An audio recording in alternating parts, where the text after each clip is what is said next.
एक लंबे समय पहले हेमंतपुरम नामक एक सुंदर सा गांव था। उस गांव में 2 पीने के पानी वाले कुएं थे, लेकिन गांव वाले सिर्फ एक कुएं से पानी लेते हुए मेहनत करते थे। उसी गांव को गोपाल और विमला नामक 2 पति पत्नी नए नए जाते हैं। एक दिन विमला पानी के लिए कुएं के पास जाती है।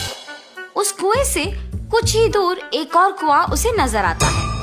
इस कुएं के पास तो बहुत लोग हैं, उस तरफ का कुआं दूर है मगर वहाँ कोई नहीं है, तो जल्दी घर पहुँच सकती हूँ। ऐसे सोच के उस तरफ के कुएं की ओर जाती रहती है जब उसे वहाँ की औरतें देखती हैं। सुनिए, गांव में नहीं आई है क्या? हाँ जी। उस कुएं की तरफ कोई नहीं जाता है, सब सिर्फ इसी कुएं का पानी लेते हैं। क्यों? उस तरफ के कुएं के पास नहीं जाते हैं क्या? कहा जाता है कि उस कुएं में एक भूत रहती है, इसलिए कोई उस तरफ नहीं जाता है। क्या? उस कुएं में भूत है?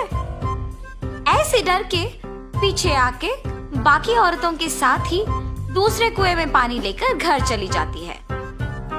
उस दिन विमला सुबह जो कुछ भी हुआ उसके पति को बताती है। आज के दिन में भी तुम भूत प्रेत को मानती हो। अगर ये सच नहीं होता तो लोग एक ही कुएं से इतना मेहनत करके पानी क्यों लेंगे? तो तुम मान रही हो कि उस कुएं में भूत है? मैं साबित करूंगा कि ऐसा कुछ नहीं है।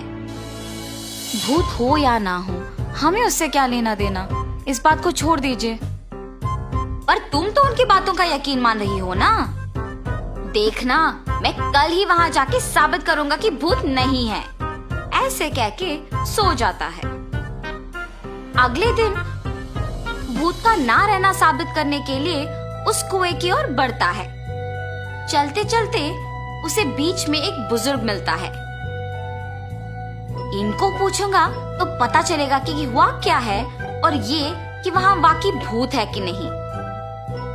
दादाजी, मैं इस गांव में नया आया हूँ, क्या मैं आपसे कुछ पूछूं?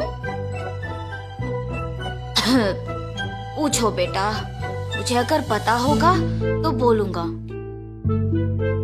मैंने सुना है कि इस गांव में 2 कुएं रहने के बावजूद सारे लोग सिर्फ एक कुएं का इस्तेमाल करते हैं, दूसरे में भूत रहने के कारण उसका इस्तेमाल नहीं करते हैं। क्या किसी ने दूसरे कुएं के पास भूत को देखा है? गांव वालों को कैसे पता है कि वहाँ एक भूत है?